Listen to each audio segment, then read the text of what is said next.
প্রিয় শিক্ষার্থীরা, ঘরে বসে কারিগরি শিক্ষায় আজকের ক্লাসে তোমাদেরকে স্বাগত। আজকের আলোচ্য বিষয় হচ্ছে micro controller and embedded system. এটা ষষ্ঠ পর্ব ইলেকট্রনিক্সের একটা সাবজেক্ট, তোমরা নিশ্চয়ই জানো। এই বিষয়ে আমরা ইন্ট্রোডিউস হওয়ার আগেই কিছু প্রিলিমিনারি কথা তোমাদের সাথে শেয়ার করি।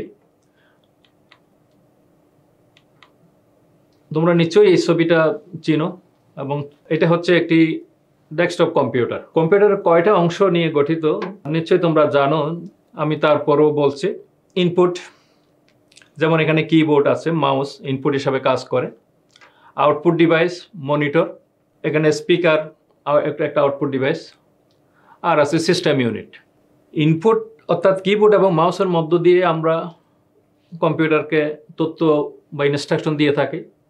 সিস্টেম ইউনিট তথ্যকে প্রক্রিয়াজাত করে প্রক্রিয়াকরণের মধ্য দিয়ে আউটপুটে স্পিকারে অথবা মনিটরে আউটপুট প্রকাশ করে। এখন এই সিস্টেম ইউনিটের মধ্যে কি আছে? সিস্টেম ইউনিট কি নিয়ে কি মৌলিক উপাদান দিয়ে গঠিত? সিস্টেম ইউনিটে রয়েছে একটা motherboard, hard disk and power supply. আর মাদারবোর্ডে যে উপাদানগুলি আছে, যে সার্কিটগুলি আছে, এর প্রধান হচ্ছে microprocessor and memory, that means RAM, ROM, other supporting ICs and interfacing. তোমাদের ষষ্ঠ পর্বে আরেকটা বিষয় আছে মাইক্রোপ্রসেসর অ্যান্ড ইন্টারফেসিং। এই মাইক্রোকন্ট্রোলার সাবজেক্টটা জানতে হলে আমাদের মাইক্রোপ্রসেসর সম্বন্ধে জানতে হবে, যেটা কম্পিউটারের প্রাণ বলা হয়, যে সমস্ত প্রসেসিং কাজটা করে থাকে। আজকের ক্লাস থেকে আমরা যা যা জানবো তা হচ্ছে মাইক্রোপ্রসেসর, মাইক্রোকন্ট্রোলার অ্যান্ড মাইক্রোপ্রসেসরের মধ্যে পার্থক্য। মাইক্রোপ্রসেসর কি? তোমরা তোমাদের যে সাবজেক্টটা আলাদা যে সাবজেক্টটা আছে মাইক্রোপ্রসেসর ইন্টারফেসিং, সেখানে বিশদভাবে জানবে। আমি এখানে স্বল্প পরিসরে যতটুকু বলা দরকার সেটা আলাপ করছি। মাইক্রোপ্রসেসর হলো একটি ইন্টিগ্রেটেড সার্কিট। ইন্টিগ্রেটেড সার্কিট কি আবার? ইন্টিগ্রেটেড সার্কিট হচ্ছে সমন্বিত সার্কিট, যেটা আইসি আকারে পাওয়া যায়।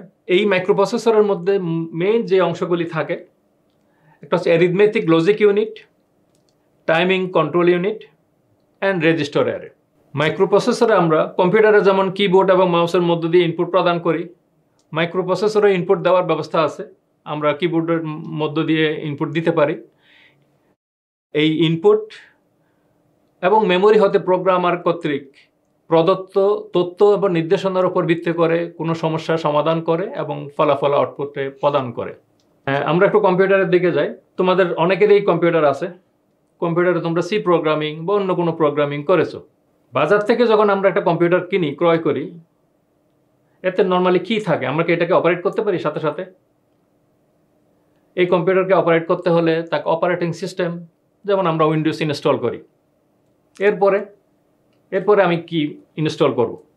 আমি যে কাজ করতে চাই, যে ধরনের কাজ করতে চাই, সে ধরনের প্রোগ্রাম, অ্যাপ্লিকেশন প্রোগ্রামগুলি আমাকে ইনস্টল করতে হবে, অথবা প্রোগ্রামিং ইনস্টল করতে হবে। তোমরা যদি সি করতে চাও অথবা মাইক্রোসফটের কোনো কাজ করতে চাও, তাহলে এই প্রোগ্রামগুলি আমরা কি করব? ইনস্টল করব। তোমরা যারা সি করেছো আগের সেমিস্টারে, প্রোগ্রাম আমরা কিভাবে কম্পিউটারে দিই? আমরা কম্পিউটারটাকে অন করার পরে সি প্রোগ্রামটা যে ড্রাইভে আছে সেখান থেকে আমরা ওপেন করি। তারপর আমরা কিবোর্ডের মাধ্যমে প্রোগ্রামটাকে লিখি। এখন কথা হচ্ছে, আমরা যে প্রোগ্রামটা লিখি সেটা কোথায় যায়? সেটা কি সব আউটপুট মনিটরে যায়, নাকি মাইক্রোপ্রসেসরে যায়, নাকি মেমোরিতে যায়? তা আমরা যে প্রোগ্রামটা কিবোর্ডের মধ্য দিয়ে লিখি সেটা মাইক্রোপ্রসেসরের মাধ্যমে কম্পিউটারের মেমোরিতে গিয়ে জমা হয়, এবং একটা প্রোগ্রামের অনেকগুলি লাইন থাকে।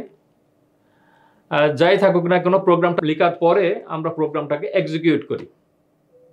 সেক্ষেত্রে প্রোগ্রামটা যখন মাইক্রোপ্রসেসরের মাধ্যমে এক্সিকিউট হয়, তখন মেমোরি থেকে তথ্য আসে। যেমন এখানে একটা লাইন আছে, ইহা ইনপুট ও মেমোরি হতে প্রোগ্রামার কর্তৃক প্রদত্ত তথ্য এবং নির্দেশনার উপর ভিত্তি করে সমস্যার সমাধান করে এবং ফলাফল আউটপুটে প্রদান করে। তাহলে আমরা ইনপুট থেকে দিতে পারি নিয়ন্ত্রণ করার জন্য, অথবা প্রোগ্রামার কর্তৃক প্রদত্ত আগে কোনো না কোনো নামে সেভ করা মেমোরিতে কোনো ফাইল আছে, সেটাকে আমি এক্সিকিউট করব। সেক্ষেত্রে প্রোগ্রামটাকে রান করলে মেমোরি থেকে তথ্য মাইক্রোপ্রসেসরে এসে এক্সিকিউট হবে এবং ফলাফল আউটপুটে প্রদান করবে আমি যেখানে চাই। তাহলে মাইক্রোপ্রসেসর কম্পিউটারের একটা মূল অংশ, যেটাকে কম্পিউটারের প্রাণ বলা হয়। মাইক্রোপ্রসেসরের সাধারণ ব্লক চিত্র, এর মধ্যে রয়েছে arithmetic and logic unit, register array, timing and control unit. এখন আমরা জানি কিনা যে অ্যারিথমেটিক অ্যান্ড লজিক ইউনিট কি? তোমাদের ডিজিটাল ইলেকট্রনিক্স সাবজেক্টে তোমরা পড়েছো অ্যারিথমেটিক লজিক ইউনিট, সংক্ষেপে যেটা এএলইউ। এএলইউ হচ্ছে এটা এমন একটা লজিক সার্কিট যার মাধ্যমে সমস্ত রকমের গাণিতিক এবং লজিক কাজ করা যায়। আর রেজিস্টার অ্যারেতে এক বা একাধিক রেজিস্টার থাকবে। এই রেজিস্টারগুলিতে বিভিন্ন তথ্য সংরক্ষণ করা যায়। এবার আছে timing and control unit. Timing এই কাজ করার জন্য সময় মেনটেন করবে। যেমন আমরা সময় মেনটেন করার জন্য আমার হাত ঘড়ি ব্যবহার করি, কোন কাজটা কখন করতে হবে। কম্পিউটারে যখন আমরা একটা প্রোগ্রাম দিই, প্রোগ্রাম অনেকগুলি ইনস্ট্রাকশনের সমন্বয়ে গঠিত হয়। প্রত্যেকটা ইনস্ট্রাকশন কতক্ষণ সময় নেবে, কতক্ষণ পরে অন্য একটা ইনস্ট্রাকশন কাজ করবে, এই বিষয়টাকে ধারাবাহিকভাবে মেনটেন করার জন্য টাইমিং সার্কিট কাজ করবে। আর কন্ট্রোল ইউনিটের কাজ হচ্ছে কোন কাজটার পরে কোন কাজটা সংগঠিত হবে, যার বিষয় তোমরা তোমাদের মাইক্রোপ্রসেসর বিষয়ে সাবজেক্টে জানতে পারবে। মাইক্রোপ্রসেসরের কাজটাকে যদি আমরা এই স্লাইডের মধ্য দিয়ে দেখি, মাইক্রোপ্রসেসর ইনপুট থেকে তথ্য নিবে, ডাটা নিবে এবং প্রক্রিয়া করে আউটপুটে প্রকাশ করবে। আবার মাইক্রোপ্রসেসর মেমোরি থেকে ডাটা নিতে পারে, যদি সেটা আমরা আগে থেকে প্রোগ্রামিংয়ের মাধ্যমে কোনো প্রোগ্রাম মেমোরিতে জমা রাখি এবং সে প্রোগ্রামটাকে রান করতে বলি, তাহলে সেক্ষেত্রে মাইক্রোপ্রসেসর মেমোরি থেকে ডাটা নিবে এবং প্রসেস করে আউটপুটে প্রদান করবে। অথবা আমরা যদি সেভ করতে চাই সেই ফলাফল আবার মেমোরিতে জমা করতে পারি। এই স্লাইডে একটা ছবি আছে, তোমরা কি এই ছবিটা চিনতে পারছো?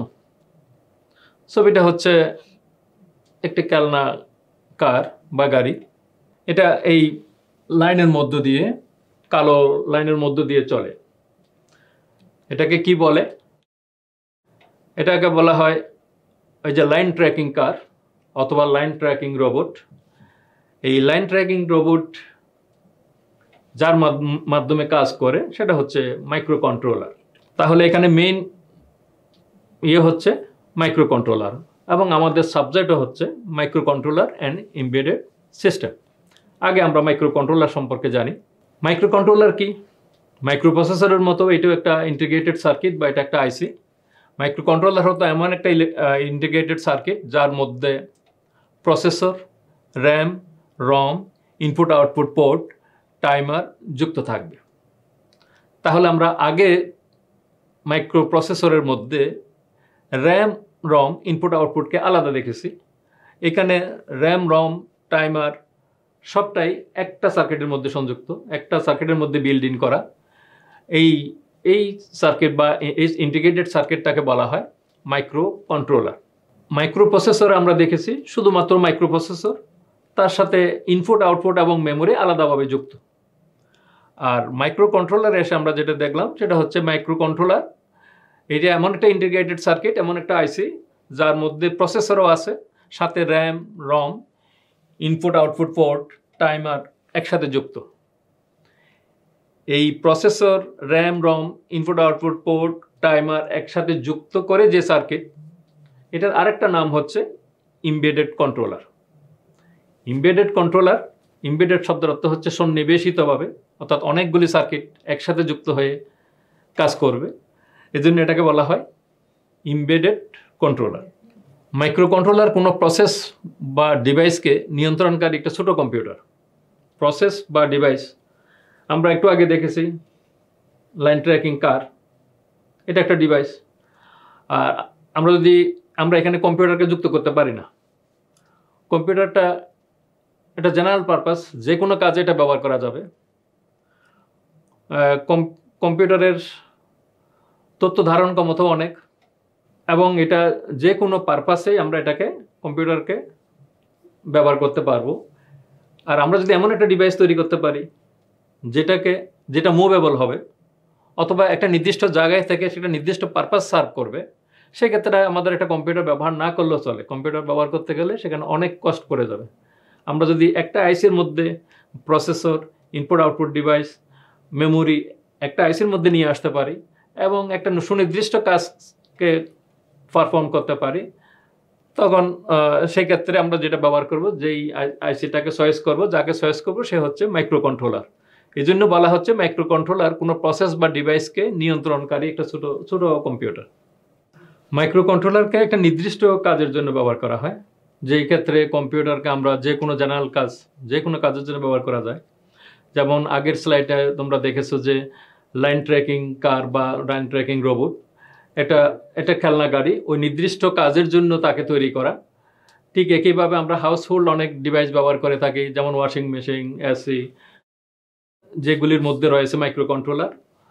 একটা ওয়াশিং মেশিনের পারপাসটাকে সার্ভ করার জন্য তার ভিতরে একটা মাইক্রো কন্ট্রোলার আছে, সেটাকে আমরা কিবোর্ডের মাধ্যমে প্রোগ্রাম করে দিলে তার ইন্টারনাল প্রোগ্রাম রান হবে, ফলে নির্দিষ্ট পারপাসটা সার্ভ হবে। অর্থাৎ ডিভাইসটাকে আমরা যে কোনো জায়গায় যেখানেই নিয়ে যাই না কেন, সেখানে আমাকে কম্পিউটার নিয়ে যাওয়া লাগবে না। ওই ডিভাইসের সাথে প্রোগ্রাম করে দেওয়ার জন্য ইনপুট আছে, ইনপুটের মাধ্যমে ইউজার ফ্রেন্ডলি ইনস্ট্রাকশন থাকে। যে প্রোগ্রাম করবে অর্থাৎ যে ব্যবহার করবে, ব্যবহারকারীর নির্দিষ্ট প্রোগ্রামের মাধ্যমে তাকে, অর্থাৎ ওয়াশিং মেশিনের কথাই যদি বলি, কোন ধরনের কাপড় সে ওয়াশ করবে অথবা কতক্ষণ সময়ের জন্য ওয়াশ করতে হবে, সেই ইনস্ট্রাকশনগুলি দিয়ে দিলে মাইক্রো কন্ট্রোলার নির্দিষ্ট প্রোগ্রামকে রান করাবে, ফলে ওই কাজটা সম্পন্ন হবে। সেই ক্ষেত্রে আমাদের কম্পিউটারের প্রয়োজন হবে না। এখানে আমরা মাইক্রো কন্ট্রোলারের আভ্যন্তরীণ গঠন সম্পর্কে জানব।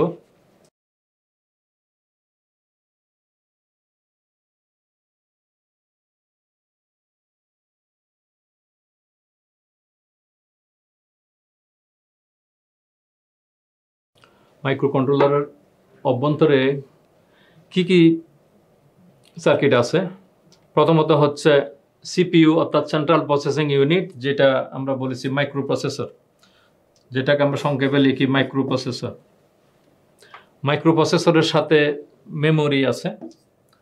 মেমোরি বলতে র্যাম এবং রম। আর আমরা যে প্রোগ্রাম ইনস্টল করি বা ডাউনলোড করি সেটা র্যামে থাকবে। তারপর আছে ইনপুট আউটপুট পোর্ট, যার মাধ্যমে ইনপুট ডিভাইস এবং আউটপুট ডিভাইস সংযুক্ত হবে। টাইমার অ্যান্ড কাউন্টার, এই কটা বিষয় আমরা আগে দেখেছি। এখন অতিরিক্ত আমরা দেখতে পাচ্ছি ADC, analogue to digital converter. আবার একইভাবে আছে DAC, digital to analogue converter, serial communication এবং ইন্টারাপ্টস। একটা করে আমরা বলি। তাহলে সিপিইউ কি? সিপিইউ হচ্ছে মেইন প্রসেসিং ইউনিট।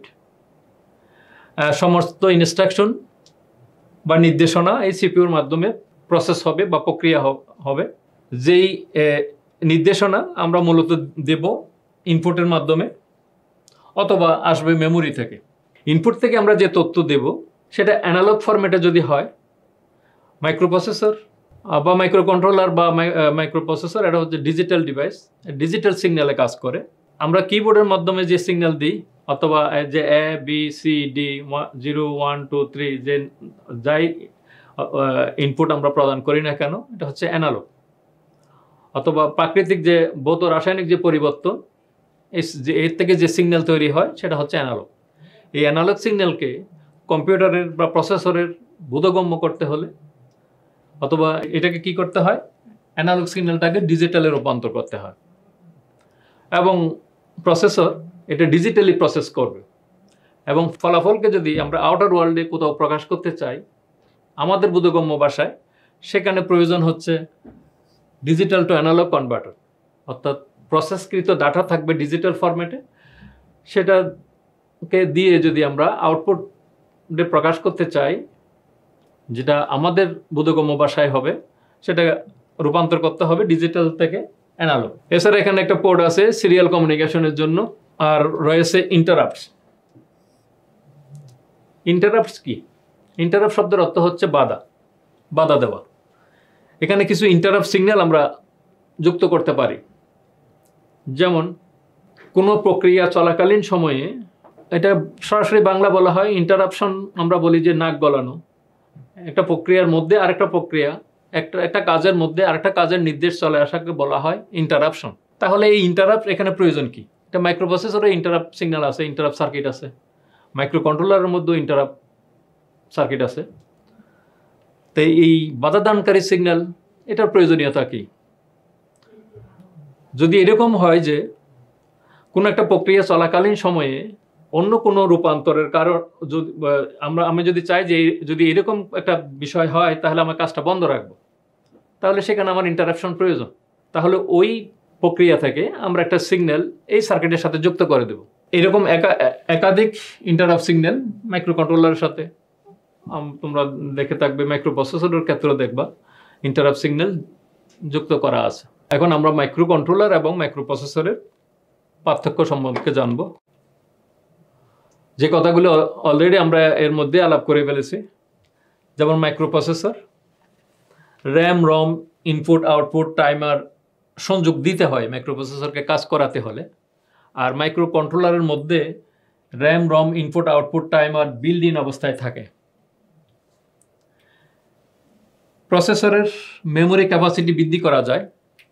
আমরা কম্পিউটারের মেমোরি ক্যাপাসিটি বৃদ্ধি করতে চাইলে আমরা মেমোরি কার্ড সংযুক্ত করি। এখানে স্লট থাকে, একাধিক স্লট থাকে। আমরা যদি এনহ্যান্স করতে চাই মেমোরি ক্যাপাসিটি, নির্দিষ্ট বাইটের মেমোরি কার্ড আমরা যুক্ত করতে পারি। মাইক্রো কন্ট্রোলারের ক্ষেত্রে মেমোরি ক্যাপাসিটি সুনির্দিষ্ট থাকে, কারণ সে ইভেন্ট বেস বা কোনো নির্দিষ্ট কাজের জন্য যেহেতু সেখানে বেশি মেমোরির আমাদের প্রয়োজন হয় না। সুতরাং এর প্রসেসিং ক্ষমতা কম, এর প্রসেসিং ক্ষমতা অনেক বেশি। সাধারণ প্রক্রিয়াকরণ কাজে এটা ব্যবহৃত হয়। আগে যেমন বলা হয়েছে, এটা নির্দিষ্ট কন্ট্রোল কাজ, নির্দিষ্ট কন্ট্রোল কাজের জন্য এটা ব্যবহৃত হয়। কম্পিউটারের পাওয়ার খরচ, প্রসেসরের পাওয়ার খরচ বেশি হয় মাইক্রো কন্ট্রোলারের তুলনায়। সাধারণত আমরা 9 ভোল্ট বা 6 ভোল্ট, কোনো কোনো ক্ষেত্রে 3 ভোল্ট দিয়ে অপারেট করতে পারি। কম্পিউটার এবং ল্যাপটপে আমরা এটা ব্যবহার দেখতে পাই। ছোট কন্ট্রোল সিস্টেমে, যে কোনো কন্ট্রোল সিস্টেমে মাইক্রো কন্ট্রোলারকে ব্যবহার করা হয়। মাইক্রো প্রসেসর তোমরা দেখেছো যে তোমাদের আরেকটা সাবজেক্ট আছে যেখানে তোমরা অলরেডি পড়তেছো 8085, 8086, 80186, 286, 486, Pentium 1, 2, 3, Core i7 বা আরও নতুন প্রগ্রেস মাইক্রো প্রসেসরের আসছে, ডে বাই ডে এটা ইনক্রিজ হচ্ছে বা চেঞ্জ হচ্ছে। আর মাইক্রো কন্ট্রোলারের ক্ষেত্রে আমরা যে কন্ট্রোলার আইসিগুলি ব্যবহার করি সেগুলি হচ্ছে 8051, PIC microcontroller and AVR. প্রাথমিকভাবে এর আরও অনেক ভেরিয়েশন আসছে, অনেকগুলি কোম্পানি হয়তো 8051-এর ফ্যামিলি ব্যবহার করে, পিকের অনেক ভ্যারাইটিস আছে, এভিআরেরও অনেক ভ্যারাইটিস আছে। আমরা আমাদের কাজের প্রয়োজন অনুসারে এর যে কোনোটা ব্যবহার করতে পারি। প্রিয় শিক্ষার্থীরা, আজকের ক্লাস থেকে তাহলে আমরা কী কী শিখলাম? আমরা শিখলাম মাইক্রো প্রসেসর কী এবং মাইক্রো কন্ট্রোলার কী। মাইক্রো প্রসেসরের অবস্থান কোথায়? মাইক্রো প্রসেসরের অবস্থান হচ্ছে কম্পিউটারের সিস্টেম ইউনিটে। মাইক্রো প্রসেসর সব ধরনের প্রসেসিং কাজ সম্পন্ন করে। এই মাইক্রো প্রসেসরের মধ্যে কী কী আছে? মাইক্রো প্রসেসরের মধ্যে আছে একটা processing control circuit, register array, arithmetic logic unit, register array, timing and control unit. ঠিক অপরদিকে মাইক্রো কন্ট্রোলারে আমরা কি পেলাম? মাইক্রো কন্ট্রোলার মধ্যে মাইক্রো প্রসেসর তো আছেই, সাথে RAM, ROM, input output port, timer, counter একসাথে একটা আইসিতে ফেব্রিকেট করা, একসাথে বিল্ডিং। এই জন্য এটা কোনো একটা নির্দিষ্ট পারপাস, নির্দিষ্ট কন্ট্রোল কাজের জন্য আমরা এটা ব্যবহার করি। আবার অপরদিকে মাইক্রো প্রসেসরকে যদি আমরা ইনপুট আউটপুটের সাথে যুক্ত করি, মেমোরির সাথে যুক্ত করি, তাহলে একটা পুরো সিস্টেম, কম্পিউটার সিস্টেম দাঁড় করাতে পারি। শুধু এককভাবে মাইক্রো প্রসেসর কাজ করবে না। এই জন্য যেহেতু সব ধরনের সবগুলি প্রসেসিং কাজ মাইক্রো প্রসেসর করে থাকে, এই জন্য মাইক্রো প্রসেসরকেও বলা হয় কম্পিউটারের প্রাণ। আর মাইক্রো কন্ট্রোলার একটা ছোট কম্পিউটার। প্রিয় শিক্ষার্থীরা, আজকে ক্লাসের উপর ভিত্তি করে তোমাদেরকে কিছু বাড়ির কাজ দিচ্ছি, তোমরা লিখে জমা দেবে। মাইক্রো কন্ট্রোলার কি, মাইক্রো প্রসেসর কি, এমবেডেড কন্ট্রোলার কাকে বলে, মাইক্রো প্রসেসর ও মাইক্রো কন্ট্রোলারের মধ্যে পার্থক্য কী। এই বাড়ির কাজটা তোমরা অবশ্যই বাড়িতে বসে করবে। এবং ইনস্টিটিউট খোলার পর বিষয় শিক্ষককে তোমরা এটা জমা দিবে এবং উনি এটা মূল্যায়ন করবে। আশা করি তোমরা আজকে ক্লাস ভালোভাবে বুঝতে পেরেছো। আজ এই পর্যন্তই। ভালো থাকো এবং সুস্থ থাকো।